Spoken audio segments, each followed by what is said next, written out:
Je viens vous présenter mes excuses. J'ai dû supprimer la vidéo de l'Ukraine parce qu'il y avait une erreur. Le 16 septembre 2021, à 5h17, j'ai entendu à mon esprit un avion va passer par l'Ukraine pour déposer une bombe. J'ai été très surprise de cela car c'est un pays que je n'en parle jamais, mais jamais. Mais Dieu fait comme il veut. Pour mieux comprendre la révélation, j'ai posé certaines questions dans mon cœur au Seigneur et voilà ce qu'il m'a donné comme vision. J'ai vu dans le ciel des avions de guerre. À l'arrière de ces avions sortait du feu. Voilà quelques informations qu'un frère m'a données après avoir partagé la révélation avec lui. Je vais vous la lire.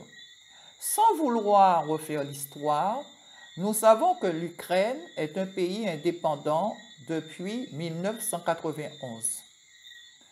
Elle fait partie jadis de l'ex-URSS et en 1991 proclame son indépendance vis-à-vis de ce dernier. Malheureusement, toutes les situations comme celle-là engendrent des conflits et qui généralement ne se règlent pas aussi facilement, mais ont plutôt tendance à se pérenniser, voire s'envenimer en fonction des enjeux tels que économiques, des nouvelles frontières à tracer, etc. Et bien sûr, l'Ukraine ne fera pas exception. À ceci vient s'ajouter l'annexion de la Crimée par les Russes en 2014 suite à un référendum favorable à un rattachement de cette partie de l'Ukraine à la Russie de Vladimir Poutine.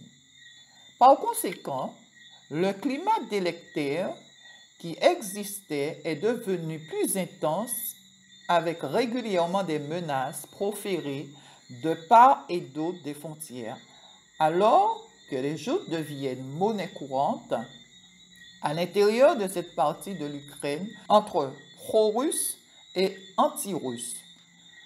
Entre-temps, les pays de l'OTAN se sont rapprochés de l'Ukraine sans perdre de temps, voyant là une bonne occasion d'être suffisamment proche des frontières russes, ce qu'ils espéraient depuis assez longtemps et voir qu'enfin leur patience a été récompensée.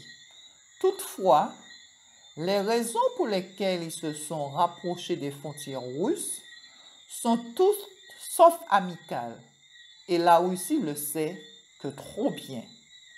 Mais Vladimir Poutine ne voit pas cela de bon œil et déclare ouvertement à qui veut l'entendre.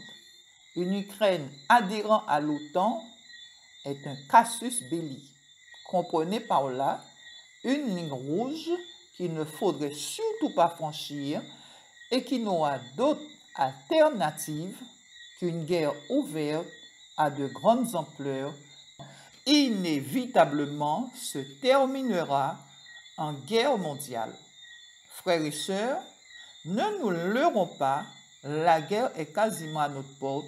Prions le Seigneur que seule sa volonté soit faite dans ce temps de trouble. Que Dieu vous bénisse. Shalom.